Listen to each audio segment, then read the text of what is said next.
बिस्मिल्लाहिर्रहमानिर्रहीम। नेटबॉल जो है इसके बारे में सबसे पहले तो ये है कि ये बास्केटबॉल से ही जो है ना ये वाली गेम इजाद हुई है, जिसे नेटबॉल कहते हैं। तो इससे मिलता जुलता स्पोर्ट्स है ये। तो जिसमें हम देखा, हमने बास्केटबॉल जो हमने पढ़ी थी सेमेस्टर अपना गेम्स वन जो हमारा सब्जेक्ट है उसमें हमने पढ़ा था बास्केटबॉल के बारे में कि बास्केटबॉल जो है वो इसको इन्वेंट किया है 1891 में जेम्स नेस्मिथ ने। ठीक है जी, 1891 में जेम्स नेस्मिथ ने। तो बेसिकली उसी की ही जो है ना मॉडिफाइड फॉर्म है ये वाली स्पोर्ट्स, जिसे नेटबॉल कहा जाता है। बेसिकली वुमेन की जो है ना वो स्पोर्ट्स में पार्टिसिपेशन को इंक्रीज करने के लिए जो है ना ये इस गेम को जो है वो इन्वेंट किया गया। और ये है भी जो है ना वुमेन की स्पोर्ट्स है। ठीक है, मोस्टली वही जो है ना खेलती हैं ये। अच्छा जी, 1895 में जो है ना वो इंग्लैंड से इसका आगाज हुआ, पहली दफा जो है ये खेली गई इंग्लैंड में। ऑस्टनबर्ग वहाँ पे कॉलेज है, वहाँ से जो है इसका बेसिकली आगाज हुआ। और फिर देखते ही देखते जो है ना बड़ी जल्द मकबूल हो गई। और जो जितने भी ब्रिटिश कॉमनवेल्थ कंट्रीज है, कॉमनवेल्थ कंट्रीज वो होते हैं बेसिकली जहाँ पर ब्रिटिश का जो है ना वो रूल रहा होता है। ठीक हो गया। ब्रिटिश जो लोग हैं उन्होंने कभी ना कभी यानी उन ममालिक के ऊपर हुकूमत की होती है। और ये अक्सर हम जो है वो सुनते हैं कि इनकी जो है वो तकरीबन आधी दुनिया के ऊपर जो है वो इनकी हुकूमत थी ब्रिटिश की। ठीक है, ये सारा एरिया आ जाता है आपका, ऑस्ट्रेलिया, इंग्लैंड वगैरह, यहाँ पे सब कॉन्टिनेंट। इसके अलावा भी बेशुमार इलाके हैं जिनके ऊपर जो है वो इन्होंने हुकूमत की है। तो कॉमनवेल्थ गेम्स जो है ना वो कंडक्ट होती हैं, जिसके अंदर जितने ये कॉमनवेल्थ कंट्रीज हैं सारे जो है वो पार्टिसिपेट करते हैं। अच्छा, 1960 में जो है ना वो इसकी फेडरेशन बनी थी इस गेम की, से इंटरनेशनल नेटबॉल फेडरेशन कहा जाता है। आजकल जो इसका नाम है वो वर्ल्ड नेटबॉल है। अ, तो इसी तरह 1963 में जो है वो पहला पहला जो इसका वर्ल्ड कप है वो खेला गया नेटबॉल का। फिर इसके अलावा 1998 में ये पहली दफा जो है वो कॉमनवेल्थ गेम्स का हिस्सा बनी। कॉमनवेल्थ गेम्स का मैंने आपको बता दिया है थोड़ा सा इसके बारे में। अच्छा, ये पिक्चर आप देख रहे हैं इस वक्त, ये जो है वो यानी काफी पुरानी पिक्चर है। क्वींसलैंड ऑस्ट्रेलिया में जो है ये कुछ गर्ल्स जो है ये नेटबॉल खेल रही हैं। अच्छा जी, अब हम डिस्कस करेंगे नेटबॉल का जो कोर्ट होता है वो किस तरह का होता है उसके बारे में देखेंगे हम लोग। तो ये इस वक्त आपके सामने जो है वो स्क्रीन शो हो रही होगी।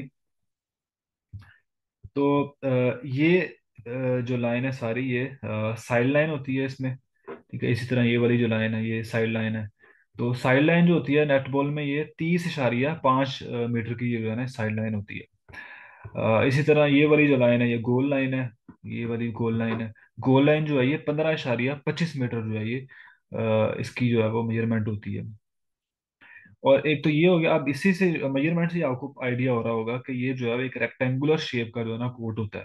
ये भी आपसे पूछा जा सकता है पेपर में कि शेप क्या होती है। तो रेक्टेंगुलर शेप होती है, मुस्ततील शक्ल होती है, जिस तरह से आपको यहाँ से भी वाजे हो रहा है और इसके अलावा इसकी मेजरमेंट से भी ये चीज़ वाजे हो रही होगी। अच्छा, ये जो कोर्ट है ना इसका, ये इसको 3 हिस्सों में डिवाइड किया जाता है। ठीक हो गया। अभी हम इसके बाद जो है वो हॉकी करेंगे जब, तो हॉकी जो है उसको 4 हिस्सों में डिवाइड किया जाता है। बहरहाल नेटबॉल जो है इसको 3 हिस्सों में इसका जो कोर्ट है उसे डिवाइड किया जाता है। ठीक हो गया। अब इनको क्या क्या कहा जाता है इन हिस्सों को? ये वाला जो हिस्सा है इसको जो है वो गोल थर्ड कहा जाता है। तो 3 हिस्सों में डिवाइड किया था, इसको गोल थर्ड कहा जाता है। ये वाला जो हिस्सा है यानी सेंटर वाला, इसको सेंटर थर्ड कहा जाता है। ठीक हो गया। इसी तरह ये वाला जो हिस्सा है इसे भी गोल थर्ड कहा जाता है। ठीक हो गया। अच्छा, दरम्यान में जो है सेंटर सर्कल होता है, इसका जो डायमीटर है 0.9 मीटर होता है। सेंटर सर्कल का डायमीटर नौ 0.9 मीटर होता है। फिर ये वाली लाइन है इसको ट्रांसवर्स लाइन कहते हैं। ये वाली लाइन को भी ट्रांसवर्स लाइन कहा जाता है। फिर ये जो आपको नजर आ रहा है सर्कल, इसको शूटिंग सर्कल भी कहते हैं और गोल सर्कल भी कहते हैं। ठीक हो गया। ये इसकी रिंग से नीचे से यानी अगर हम इसकी जो है मेजरमेंट करें इसकी सेमी सर्कल की, 4.9 मीटर का जो है ये एक सेमी सर्कल लगाया जाता है।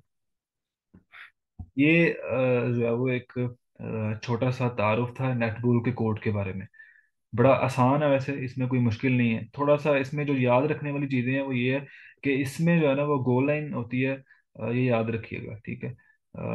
जिस तरह फुटबॉल में जो है ये गोल लाइन इसे कहा जाता है, तो इसी तरह ये साइड लाइन है, इनकी मेजरमेंट्स याद रखने वाली चीज़ है। फिर इसके अलावा सेंटर सर्कल की मेजरमेंट जो है इसका डायमीटर क्या होता है ये पता होना चाहिए। फिर ये जो गोल थर्ड क्या होते हैं, ये वाला गोल थर्ड है और ये वाला गोल थर्ड है, ये सेंटर थर्ड, इन जो है वो बेसिक चीज़ों का पता होना चाहिए। फिर इसके अलावा अगर बात की जाए, ये आपको नजर आ रहा होगा इस वक्त, ये बेसिकली वो बास्केट है जहां पर जो है वो इसको यहाँ पे जो है वो स्कोर किया जाता है, ठीक है। तो बास्केट की जो जमीन से हाइट है, ये 3.05 मीटर होती है। तो ये कुछ बेसिक सी इंफॉर्मेशन थी। अ, अच्छा, अब प्लेयर की पोजीशंस के बारे में ना हम लोग देखेंगे कि नेट बॉल में खिलाड़ियों की पोजीशन जो है वो क्या होती है। ये इसमें काफ़ी ज़्यादा ना इम्पोर्टेंट चीज़ है, सबसे इम्पोर्टेंट और सबसे डिफरेंट गेम भी है ये, आप देखेंगे कि इसमें खिलाड़ियों की पोजीशन जो है ना वो काफ़ी डिफरेंट है और इनके रूल्स भी थोड़े से डिफरेंट है। वही चीज़ जो है ना इस गेम को, नेटबॉल को बाकी सारी गेम से डिफरेंशिएट करती हैं। अब वो क्या क्या है वो बारी बारी हम जो है वो हम डिस्कस करेंगे इंशाल्लाह।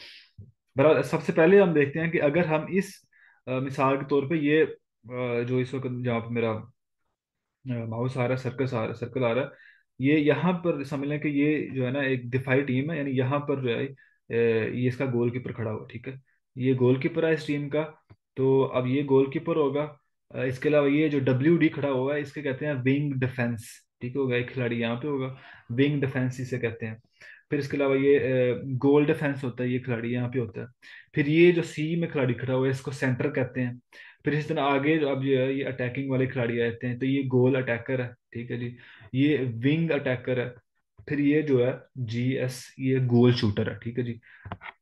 अब इनकी आप ना लिमिटेशन देखेंगे कि क्या क्या है इनके, क्या क्या इनकी पोजीशन है, यानी कहाँ कहाँ पर ये रहते हैं, किस तरह से ये गोल करते हैं। नेट बॉल के रिलेटेड जो भी बंदा आएगा वो आपसे इन चीज़ों के बारे में ज़रूर पूछ सकता है, या पेपर में भी सवाल आता है। तो ये बड़ी बुनियादी चीज़ें हैं जो आपको पता होनी चाहिए। अच्छा, बहरहाल जी अब हम देखेंगे बारी बारी। गोलकीपर के बारे में हम सबसे पहले देखते हैं। गोलकीपर, अच्छा ये मैं आपको बताता चलूँ, जरा ना गौर से सुन लीजिएगा। अगर हम ये एक टीम का गोलकीपर है ना, अब ये इस टीम ने मिसाल के तौर पर यहाँ पर जो है वो स्कोर करना है, पॉइंट स्कोर करना है। तो अब इस टीम के हिसाब से हम जो है ना ये इनकी सारी खिलाड़ी जो है ये खड़े हुए हैं, ठीक है। ये गोलकीपर खड़ा हुआ है, ये विंग डिफेंस है, ये गोल डिफेंस है, सेंटर है, गोल अटैकर है, विंग अटैकर है, और गोल शूटर है। ये इस तरह से यानी खिलाड़ी खड़े हुए हैं। अब हमने ना इस टीम के मुताबिक ये जो गोल थर्ड का एरिया है इसे हम डिफेंसिव गोल थर्ड कहेंगे, ठीक है भाई। ये वाला जो एरिया होगा इसको डिफेंसिव गोल थर्ड कहेंगे। और जो अब जाहिर है इन्होंने यहाँ पर गोल करना है, इस ये वाला जो एरिया है इसको हम अटैकिंग गोल थर्ड कहेंगे, ठीक होगा जी। डिफेंसिव गोल थर्ड और अटैकिंग गोल थर्ड, बीच में जाहिर सी बात है सेंटर थर्ड होगा। अच्छा, अब गोलकीपर्स की लिमिटेशन ये है कि जो गोलकीपर है ना वो सिर्फ ये जो इसका गोल थर्ड वाला एरिया है, ठीक है। ये सॉरी, डिफेंसिव गोल थर्ड का एरिया है, सिर्फ ये ना इसके अंदर रह सकता है, ठीक हो गया। अच्छा, ये जो सर्कल बना हुआ है इसका मैंने आपको कहा था इसको शूटिंग सर्कल कहते हैं या गोल सर्कल कहते हैं, ठीक है। यानी ये शूटिंग सर्कल के अंदर रह सकता है। और ये जो अपना इसका डिफेंसिव गोल थर्ड है, ये यानी सारी एरिया के अंदर रह सकता है। गोलकीपर यहाँ पर इसके बाहर नहीं जा सकता, यहाँ पर आकर नहीं खेल सकता इस एरिया में, ठीक है जी। ये इसकी लिमिटेशन है, ये इसने इसी एरिया में जो है वो खेलना है। अच्छा, अब हम बाकी प्लेयर्स की जो है वो लिमिटेशन के बारे में देखते हैं, उनकी पोजीशन के बारे में देखते हैं। गोल डिफेंस, गोल डिफेंस कौन सा खिलाड़ी है जी? ये GD जो आपको नजर आ रहा है, ये गोल डिफेंस खिलाड़ी है, ठीक है जी। ये जो खिलाड़ी है ये is allowed in both the centre third and the defensive third, including including the shooting circle, ठीक है जी। जो गोल डिफेंस है ये डिफेंसिव गोल थर्ड में इंक्लूडिंग शूटिंग सर्कल, ठीक हो गया। और जो सेंटर थर्ड है ये इस एरिया के अंदर, इस सारे एरिया के अंदर खेल सकता है, ठीक होगा जी। गोल डिफेंस ये नहीं होगा कि आगे जाके ये जो अटैकिंग गोल थर्ड का एरिया यहाँ पे खेलना शुरू कर दे, ऐसा नहीं होगा। फिर उसके बाद विंग डिफेंस आ जाता है। अब जो मैं बार बार जिक्र कर रहा था ना शूटिंग सर्कल का, अब यहाँ पर थोड़ा सा आपको इसका आइडिया हो जाएगा। विंग डिफेंस आ जाता है। विंग डिफेंस जो है ये अलाउ कर होता है, सिर्फ सेंटर थर्ड में खेल सकता है ये वाला विंग थर्ड विंग डिफेंस है। ये सेंटर थर्ड में मुकम्मल तौर पे खेल सकता है, और अपना जो इसका डिफेंसिव गोल थर्ड है इसमें खेल सकता है, लेकिन एक्सेप्शन ये है कि ये अपने जो इसका शूटिंग सर्कल है, जो अपना इसका शूटिंग सर्कल है वहां पर ये इस जो है ना वो एंटर नहीं हो सकता, ये इसके लिए पाबंदी है। ठीक हो गया जी। ये मैंने कोशिश अपनी तरफ से पूरी की है, मुख्तलिफ जो है वो पिक्चर्स के साथ जो है ना वो आपको ताकि एक्सप्लेन किया जाए और आसान तरीन करके जो है ना वो आपको सामने रखा जाए, ताकि आपको आसानी से चीज़ों की समझ लग जाए। ये अगर आप वैसे पढ़ेंगे ना थ्योरी के टाइम में, पिक्चर्स की मदद नहीं होगी, तो फिर आपको इसका समझना बड़ा मुश्किल हो जाएगा। तो ये ऑनलाइन जो स्टडी है इसका कुछ ज़्यादा ड्रॉबैक्स भी हैं, लेकिन एक जो फ़ायदा है ना बड़ा, वो ये है कि आप पिक्चर्स ऐड कर सकते हैं, वीडियोज ऐड कर सकते हैं, और ये इसका एक बड़ा एडवांटेज है। अच्छा जी, सेंटर जो प्लेयर होता है, सेंटर जो प्लेयर होता है ये जो है वो सारे एरिया के अंदर खेल सकता है एक्सेप्ट शूटिंग सर्कल। ठीक है जी। ये अटैकिंग शूटिंग सर्कल के अंदर भी नहीं जा सकता। ठीक है, और जो अपना इसका जो डिफेंसिव शूटिंग सर्कल है ये उसके अंदर भी नहीं खेल सकता। इसके अलावा ये ग्राउंड में जहां पर भी जाए खेल सकता है। उसके बाद जी विंग अटैक आ जाता है। विंग अटैक जो है ये वाला खिलाड़ी जो है इस वक्त जहाँ पे मेरा देख रहे होंगे माउस, तो विंग अटैक ये है। ठीक है, ये इस एरिया के अंदर जो ग्रीन एरिया इस वक्त आपको नजर आ रहा है इसमें जो है वो खेल सकता है। ठीक हो गया। जिस तरह जो विंग डिफेंस था वो भी हमने देखा था कि वो अपना जो उसका शूटिंग सर्कल है वहां पर नहीं खेल सकता, इसी तरह जो विंग अटैक है ये भी जो ओपोनेंट का शूटिंग सर्कल है वहां पर ये एंटर नहीं हो सकता, सिर्फ ये उसके गोल थर्ड में खेलेगा और अपने सेंटर थर्ड में खेलेगा। अच्छा जी, उसके बाद आगे देखते हैं गोल अटैक जो है, यानी ये वाला जो गोल अटैक खिलाड़ी। ठीक है, ये अटैकिंग जो गोल थर्ड का एरिया यानी ये वाला एरिया और इसका शूटिंग सर्कल भी इंक्लूडिंग और जो सेंटर थर्ड है ये इस एरिया में खेल सकता है। अच्छा, उसके बाद गोल शूटर आ जाता है। गोल शूटर ये वाला खिलाड़ी है। ठीक है जी।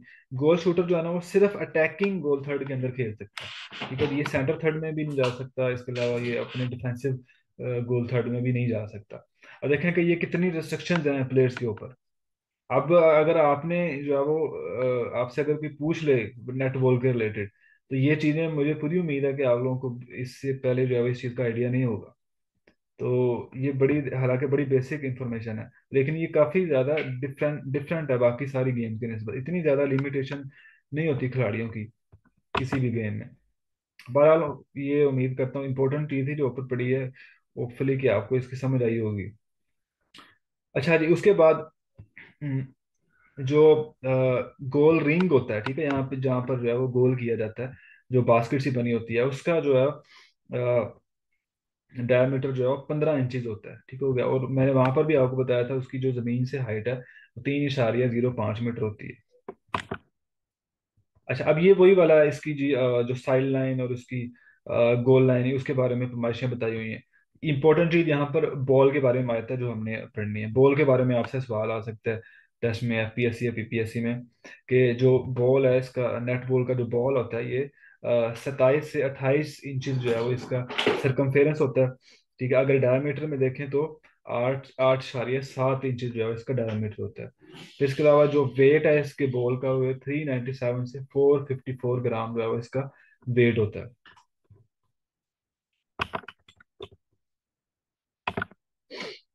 अच्छा जी, अब हम देखेंगे रूल्स क्या क्या है नेटबॉल में। सबसे पहले जो इसका जो मैच टाइमिंग है, मैच ड्यूरेशन है, वो ये है कि इसके 15-15 मिनट के चार जो है ना वो क्वार्टर खेले जाते हैं। ठीक है जी, जिस तरह हॉकी में होता है एग्जैक्टली उसी तरह से हॉकी में भी 15-15 मिनट के चार क्वार्टर खेले जाते हैं, इसी तरह नेटबॉल में भी चार क्वार्टर खेले जाते हैं।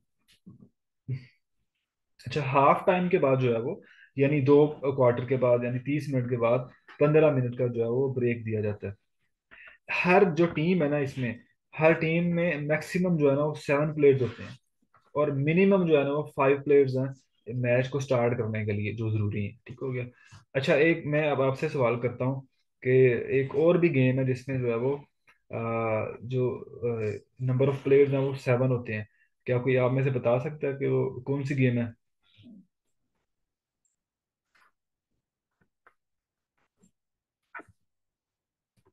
जी प्लीज, कोई आइडिया है किसी को?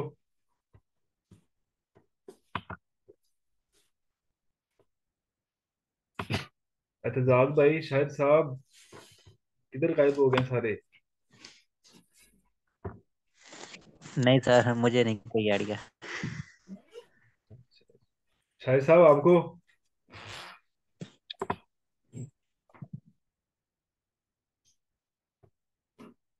चलें, बहरहाल हैंडबॉल जो है ना, गेम है हमारी, वहां पर भी जो है ना वो 7 7 खिलाड़ी होते हैं हैंडबॉल में भी। अच्छा जी, आगे चलते हैं। अब ये वही वाली बात यहाँ पे लिखी हुई है जो हमने वहां पर जो है वो ऑलरेडी की थी, कि कोर्ट जो है वो 3 हिस्सों में से डिवाइड किया जाता है, और खिलाड़ियों की जो है वो एक स्पेसिफिक पोजीशन होती है जहां पर जो है वो खड़े होते हैं। अच्छा, उसके बाद अगर खिलाड़ी जो है वो अपनी पोजीशन से हटकर खड़ा हुआ है, तो उस सूरत हाल में जो है वो उसे ऑफ साइड करार दे दिया जाता है। इसको हम आगे जाकर डिटेल के साथ पढ़ेंगे ऑफ साइड क्या होता है।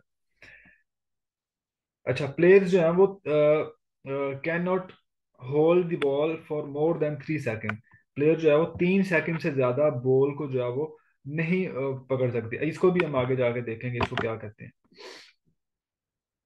अच्छा जी, only the goal attack and goal shooter are allowed to shoot the ball, and only when they are in circle। ठीक हो गया जी। जो यानी सिर्फ जो गोल शूटर होता है और गोल अटैकर होता है खिलाड़ी, अभी हमने इनके बारे में अच्छी तरह डिस्कस किया था। सिर्फ ये दो लोग हैं जो कि गोल कर सकते हैं, ठीक है। और ये भी उस वक्त गोल कर सकेंगे जब ये गोल सर्कल के अंदर होंगे। अब मैं इसको आपको दोबारा से वहां पर लेके जाऊंगा और वहां पे मैं दिखाऊंगा। हमने अभी पढ़ा कि जो गोल अटैकर है ये वाला खिलाड़ी, और गोल शूटर जो है, ठीक है, यानी ये वाला खिलाड़ी। सिर्फ ये दो खिलाड़ी जो हैं, ये इनको हक हासिल है कि ये जो है वो गोल कर सकते हैं। ठीक हो गया। और ये भी उस वक्त यानी गोल करेंगे कि जब जो भी यानी इनमें से गोल करेगा, ये करे या चाहे ये करे, तो वो उस वक्त ही करेंगे जब ये इस शूटिंग सर्कल के अंदर होंगे। ठीक हो गया। शूटिंग सर्कल के बाहर से जो है वो आप करके तो गोल नहीं कर सकते, जिस तरह के बास्केटबॉल में होता है। यहाँ पे आपको गोल करने के लिए शूटिंग सर्कल के अंदर आना पड़ेगा, जिस भी खिलाड़ी ने गोल करना है। अच्छा जी, आगे हम चलते हैं अब। Players can not take more than 1.5 steps when in possession of the ball. जब एक खिलाड़ी के पास जो है वो बॉल का पोजेशन है, तो वो जो है वो एक 1.5 स्टेप्स जो है वो इससे ज्यादा लेकर जो है वो नहीं जो है ना वो चल सकता। ठीक हो गया। 1.5 स्टेप जो है ना, 1.5 स्टेप जो है वो इसने मैक्सिमम ले सकता है, इससे ज्यादा का स्टेप नहीं ले सकता जब उसके पास बॉल है। अच्छा जी, the ball must go through the ring hoop for a goal to be given. यानी वो रिंग सा बना होता है, एक बास्केट बनी होती है जहाँ पे वो कहता है जब तक उसमें कंप्लीटली बॉल जो है वो नहीं जाता, उस वक्त तक जो है वो गोल नहीं माना जाता। अच्छा जी, नेक्स्ट नेक्स्ट आ जाता है जी हमारे पास एक इसमें जो है ना वो फिजिकल कांटेक्ट नहीं कर सकते आप। ठीक हो गया। खिलाड़ी को पुश नहीं कर सकते, उसे पकड़ नहीं सकते, धक्का नहीं मार सकते। फिजिकल कांटेक्ट जो है वो अलाउड नहीं है इस नेट बॉल में। ठीक हो गया जी। आप जो है वो अगर किसी के हाथ में बॉल है ओपोनेंट के, आप उसको जो है वो वहां से छीन नहीं सकते। ठीक है। उसके हाथ से यानी बॉल छीनने की कोशिश नहीं कर सकते। ये सारी चीजें जो है वो फाउल के अंदर आएंगी। फिर इसी तरह डिफेंडर जो है ना वो सारे जो है वो 3 फुट के जो है वो फासले के ऊपर होंगे दूसरे खिलाड़ी से, जब वो सिर्फ उसी वक्त ही जो है ना वो गोल बॉल उसे छीन सकते हैं ओपोनेंट से, जबकि बॉल जो है ना वो हवा में होगा। ठीक है, यानी जब हाथ में है ना बॉल, तब आप जो है वो आप कोई उसे बॉल छीनने की कोशिश नहीं कर सकते। अब सिर्फ उसी वक्त ही जो है वो बॉल छीनेंगे जबकि वो खिलाड़ी जो है वो पास करने के लिए या गोल करने के लिए बॉल को हवा में फेंकेगा। ठीक होगा जी। जब हवा में बॉल जाएगा उसी वक्त ही जो है वो ओपोनेंट खिलाड़ी वो उसको जो है वो बॉल को ग्रैब करने की कोशिश करेंगे। अच्छा जी, 3 सेकंड रूल क्या है जी इसके अंदर, ये बड़ा इंपॉर्टेंट है। 3 सेकंड रूल ये है कि कोई भी खिलाड़ी जो है ना वो 3 सेकंड से ज्यादा बॉल को नहीं पकड़ सकता। चाहे चाहे वो जो भी है, ठीक है जी। 3 सेकंड से ज्यादा एक कोई भी खिलाड़ी जो है वो इसमें बॉल को होल्ड नहीं कर सकता। 3 सेकंड से के अंदर अंदर जो है वो उसने बॉल को पास करना है, या उसने जो है वो उसके गोल करने की कोशिश करनी है। ठीक होगा जी। अगर वो 3 सेकंड से ज्यादा देर जो है वो अपने पास बॉल बॉल रखता है, तो इसे जो है वो हेल्ड बॉल कहा जाता है। हेल्ड बॉल जो है ये टर्म यूज होती है, ये भी आप याद रखिएगा, हेल्ड बॉल क्या होता है। अच्छा जी, उसके बाद मैच जो इसका स्टार्ट होता है वो सेंटर पास से होता है, ठीक है जी। सेंटर सर्कल में सेंटर पास से मैच का आगाज होता है, ये आपने बात याद रखना है। मजे की बात यह है कि हॉकी में भी जो मैच का आगाज होता है वो भी सेंटर पास से होता है, इसलिए आपको बातें बता रहा हूँ, साथ साथ आके बाकी भी आपकी गेम में कवर होती जाए। और हॉकी को तो हमने फौरन, जब जब ये कंप्लीट होगा तो फौरन जो है वो हम इंशाल्लाह नेक्स्ट जो हमारा हदफ है वो हॉकी है। अच्छा जी, उसके बाद ऑफ साइड पोजीशन क्या होती है, थोड़ा सा डिस्कस किया वहां पर, अब इसको यहाँ पर डिटेल के साथ करेंगे। हमने देखा कि कोई भी जो खिलाड़ी है ना उसकी पोजीशन जो है ना वो डिसाइडेड है, वो अपनी पोजीशन में ही खेल सकता है, पोजीशन से हटकर जो है ना वो नहीं खेल सकता। तो अगर जिस तरह मिसाल के तौर पर हम कहते हैं जी, जो सेंटर खिलाड़ी है, ठीक है, सेंटर खिलाड़ी जो है ना वो यहाँ पर कहीं पर भी खेल सकता है पूरे कोर्ट में, लेकिन वो जो है वो जो ये जो शूटिंग सर्कल है, ओपोनेंट का हो या इसका अपना हो, शूटिंग सर्कल के अंदर नहीं जा सकता। अगर ये अब शूटिंग सर्कल के अंदर जाएगा तो जो है वो ऑफ साइड रूल जो है ना इसके ऊपर अप्लाई हो जाएगा, ठीक है। ऑफ साइड रूल अप्लाई होगा, और जो है वो फिर दूसरी जो टीम है, मुखालिफ टीम है, उन्हें जो है वो फ्री पास दे दिया जाएगा, यानी बॉल का पोजेशन जो है वो दूसरी टीम के पास चला जाएगा, ठीक होगा जी। यहाँ पर ये ऑफ साइड है। अच्छा, अब एक ऑफ साइड जो है वो हमने फुटबॉल में भी पढ़ी, जब हमने फुटबॉल को हम कर रहे थे गेम्स 1 में, वहां पर जो है वो हमने डिटेल के साथ देखा, पिक्चर्स के साथ, इवन वीडियो के साथ जो देखा। ये जो है ना वो थोड़ा सा डिफरेंट है, काइंडली जरा इसको ध्यान में रखिएगा, ऑफ साइड से कंफ्यूज ना हो जाइएगा। नेट बॉल के अंदर ऑफ साइड का मतलब कुछ और है, फुटबॉल के अंदर कुछ और है। अच्छा जी, यहाँ तक काफी ज्यादा इम्पोर्टेंट था हमारा। उसके बाद कुछ बेसिक्स जो चीजें हैं इसमें, जो स्किल्स यूज होते हैं या टेक्निक जो है वो खेलने की यूज होती है इसमें, सबसे पहले जो भी खिलाड़ी जो है वो खेलना चाहता है उसके लिए जो है उसकी पासिंग स्किल जो बड़ी अच्छी होनी चाहिए, क्योंकि जाहिर है इसमें जो है वो है ही पासिंग इन्वॉल्व है। बॉल आपने पासिंग, बॉल को पास कर करके ही जो है वो बॉल को आगे लेकर जाना होता है, तो पासिंग जो है वो स्किल वो बड़ा अच्छा होना चाहिए। इसके अलावा कैचिंग स्किल बड़ा अच्छा होना चाहिए आपके पास। जाहिर है आपने बॉल को जो है वो कैच करना है, आपके जब आपके पास बॉल आएगी आपने उसे कैच करना है, तो कैचिंग स्किल जो है वो इसकी ये भी बड़ी जरूरी है। फिर इसके अलावा शूटिंग, जाहिर है आपने गोल भी स्कोर करना है, तो उसके लिए जो शूटिंग आपकी प्रैक्टिस है वो भी अच्छी होनी चाहिए। फिर इसके अलावा आपका फुटवर्क बड़ा अच्छा होना चाहिए इसमें। ये जो है वो कुछ बुनियादी स्किल्स हैं जो कि जिनकी जरूरत पड़ती है जब भी जो है वो हम लोग नेटबॉल खेल रहे हैं।